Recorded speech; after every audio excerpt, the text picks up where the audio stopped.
भगवान शिव की शिष्यता, उद्भव, विकास एवं प्रयोजन।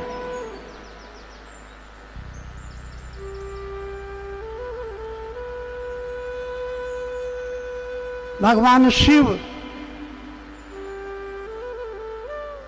ईश्वर के रूप में सृजन पालन संहार, और वही गुरु के रूप में जीव को शिव बनाने का, जीवात्मा के अंदर सही ज्ञान उतारने का भार शिष्य के रूप, गुरु के रूप में। एक ही सत्ता है, लेकिन कुर्सी अलग अलग हो गई है इन दोनों रूपों में।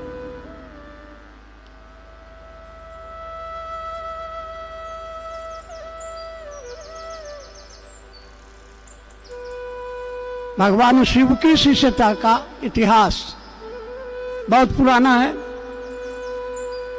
जो हमारे पास उपलब्ध साक्ष्य हैं, तो ईसा से कम 10,000 से 8,000 साल तक पुराना माना जाता है। उसके आगे की बात नहीं पता है।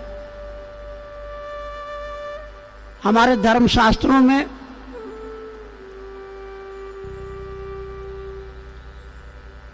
चार वेद, 108 उपनिषद, 18 पुराण, महाभारत, वाल्मीकि रामायण, रामचरितमानस और अन्य बहुत सारे ग्रंथों में कहा गया कि शिव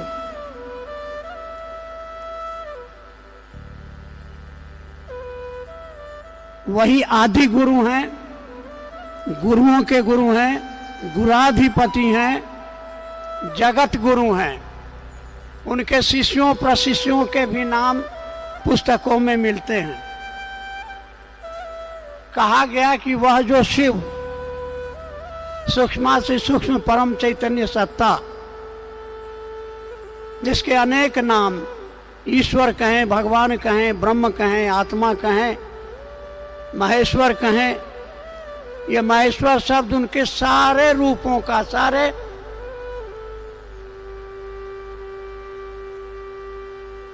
को सूचित करता है।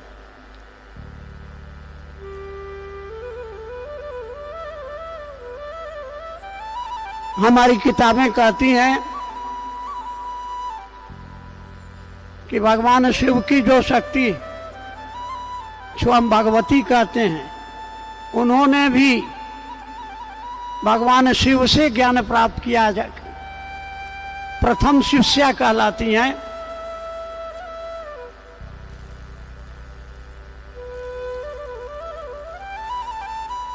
पुस्तकों में कुछ शिव शिष्यों के नाम, प्रशिष्यों के नाम आते हैं।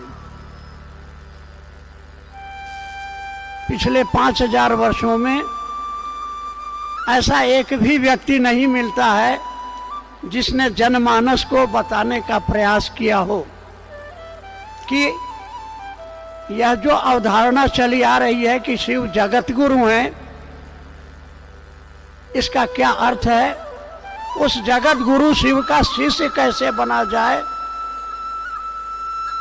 उस प्रक्रिया का उल्लेख नहीं मिलता है।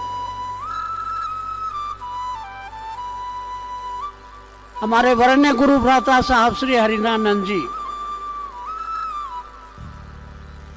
जिनके अंदर बचपन से ही कुछ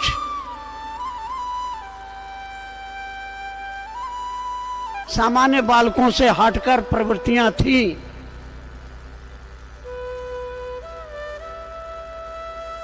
जिनका समय के साथ विकास हुआ, मुझको इस बात का सौभाग्य प्राप्त हुआ कि 1966-67 जब वो साहेबगंज कॉलेज में मैं प्रोफेसर और वो इस कॉलेज के विद्यार्थी होकर आए। घटनाओं का क्रम आपको अनमिल आखर नामक पुस्तक में पढ़ने को मिल जाएगा। वो जबरदस्ती मुझको ले जाया करते थे, एक रात श्मशान, एक रात कब्रिस्तान। 15 वर्षों तक लगातार उनकी श्मशान और योग की साधना चलती रही। तरह तरह के अपने को सदगुरु, जगत गुरु, तांत्रिक, औघड़ कहलाने वाले गुरुओं के सानिध्य में आए, लेकिन जिस बात की उनको तलाश थी वो नहीं मिली। और 1974 जब वो लॉ कॉलेज पटना के विद्यार्थी और बगल में आरा के गांगी श्मशान में साधना के लिए जाया करते, तो एक रात लगभग 2 बजे मन में उठते हुए विचारों के क्रम में एक ख्याल आया था कि सारे शरीरधारी गुरु कहते हैं कि गुरु भगवान होता है, तो भगवान गुरु क्यों नहीं। घर में पिताजी से सुना करते थे, माँ के कहा करते थे कि भारतवर्ष में अध्यात्म में शिव को भगवान कहा जाता है, ईश्वर कहा जाता है। बचपन का पढ़ा हुआ श्लोक याद आया, गुरुर ब्रह्मा गुरुर विष्णु गुरुर्देवो महेश्वर गुरु साक्षात परब्रह्म तस्मै श्री गुरुवे नमः। यानी गुरु ब्रह्माणी, वैष्णवी और रुद्राणी शक्तियां धारित करता है। ये शक्तियां शिव की हैं, ईश्वर की हैं, भगवान की हैं, और ये सारी शक्तियां गुरु धारित करता है। इसलिए कहा गया कि गुरु साक्षात पर ब्रह्म, साक्षात अक्ष, सा अक्ष आपकी आंखों के सामने, वह गुरु ईश्वर की इन तीनों शक्तियों को धारित करता है। तो उनके शिव के अनेक रूपों में ये एक रूप है औढ़र दानी, जो मांगिए देने के लिए तैयार। उनके इस रूप से लोगों को जुड़ने का, उनसे जुड़कर अपनी लौकिक आपदाओं से छुटकारा पाने का, धन संपत्ति पाने का तरीका मालूम, उनके अन्य स्वरूपों से भी जुड़ने के तरीके मालूम, लेकिन उनका जो ज्ञानदाता स्वरूप है उससे जुड़ने की बात, उससे कैसे जुड़ा जाए, ये रहस्य आम जनता को किसी ने नहीं बताया। ये श्रेय जाता है हमारे वरेण्य गुरु भ्राता साहब श्री हरिनारायण जी को, जिन्होंने शिव को गुरु माना और बड़ी, क्योंकि मेरे साथ इन विषयों पर बड़ी बहस, लंबी बहस हुआ करती थी, और हम प्रोफेसर, फिलॉसफी के, दर्शन शास्त्र के प्रोफेसर होते हुए भी कभी उस गहराई पर उस ढंकल से सोच नहीं पाए थे। उन्होंने कहा कि ये सारे गुरु बंधन से मुक्त करने के लिए बंधन में डाल देते हैं। लहसुन मत खाओ, प्याज मत खाओ, ये मत करो, वो मत करो। गोरखनाथ जैसे गुरु आए तो कहा घर परिवार छोड़ के आओ, तब चेला बनाएंगे। कैसा गुरु है? उन्होंने कहा वो जगत गुरु का माने क्या है रे भैया, वो जगत का गुरु है। यानी किसी धर्म, संप्रदाय, जाति, वर्ण का वह व्यक्ति हो, वो नास्तिक हो, आस्तिक हो, मानव शरीर में यदि है तो उसको इस बात का हक है, पैदाइशी हक है कि वो भगवान शिव को, जगत गुरु शिव को कहेगा कि हे शिव आप मेरे गुरु हैं, और शिव नहीं कह सकते कि मैं तुमको अपना चेला नहीं बनाऊंगा, क्योंकि हम जो हैं, जैसे हैं, बनाने वाले तो आप ही हैं, इसमें हमारा क्या कसूर। और उनके इस तर्क के आगे मैं निरुत्तर हो जाता था। और बिल्कुल सही बात है, पहली बार उन्होंने इस बात को मानव समाज के समक्ष रखा कि शिव मेरे गुरु हैं, शिव आपके भी गुरु हो सकते हैं। मैंने इसको जांचा है। दूसरी जो वरेण्य गुरु भ्राता ने अध्यात्म की दुनिया को दिया, हमारे धर्म शास्त्रों में कहा गया मोक्ष मूलम गुरुर कृपा, गुरु की कृपा होगी तो आपको मोक्ष मिलेगा। कृपा यानी करोगे तब पाओगे। उन्होंने कृपा शब्द की जगह पर दया शब्द का अध्यात्म में जोड़ा, कहा कि हम करें, हमको करने नहीं आता है, नहीं। हमारे यहाँ कहा गया श्रद्धावान लभते ज्ञान, श्रद्धा विश्वास रूपणहु याभ्याम बिना ना पश्यंती सिद्धा स्वांतस्तमीश्वर। साहब ने कहा हमारे अंदर नहीं है श्रद्धा, नहीं है विश्वास, फिर भी हम आपकी शरण में आए हैं।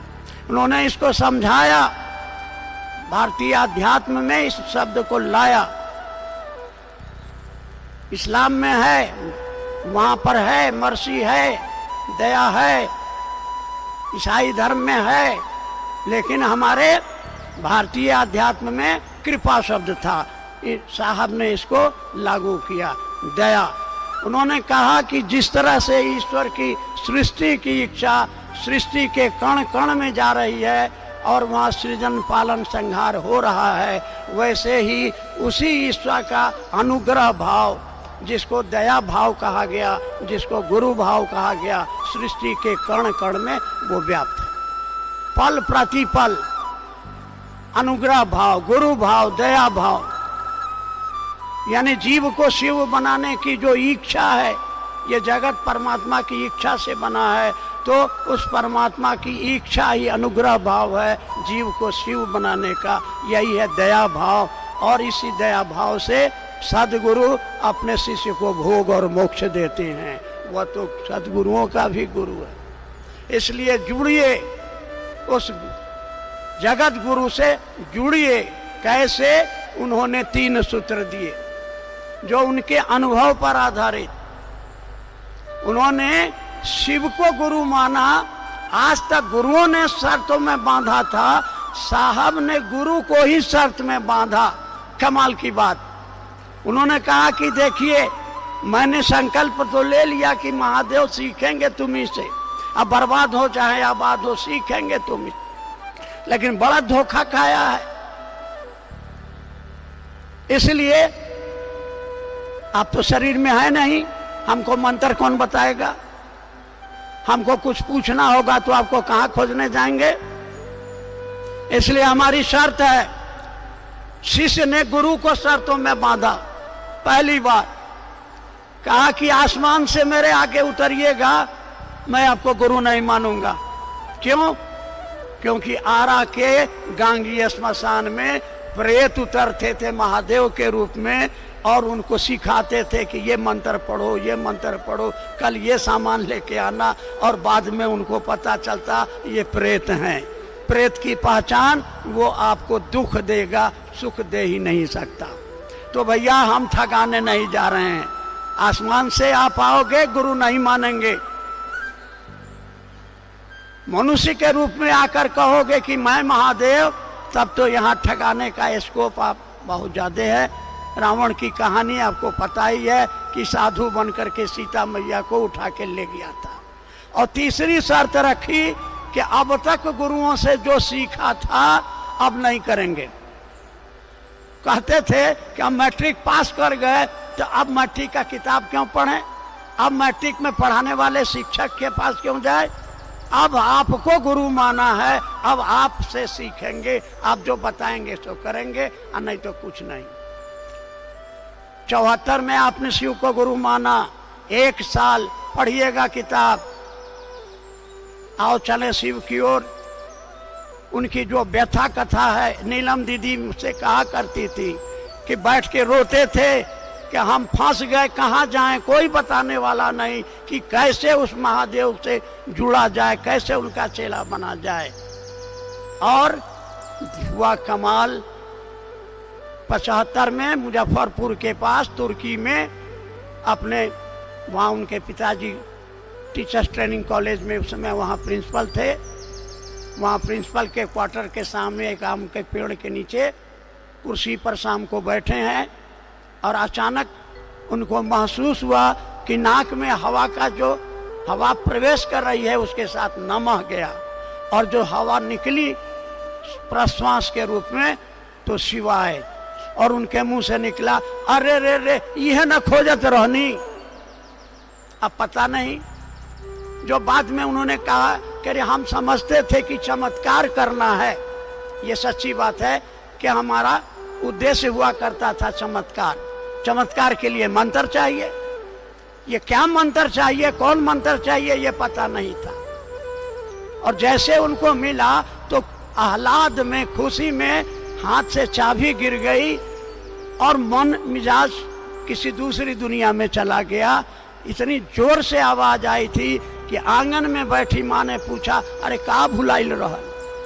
2 बार पूछने पर ये होश में आए, का चबिया हेरा गई रहे।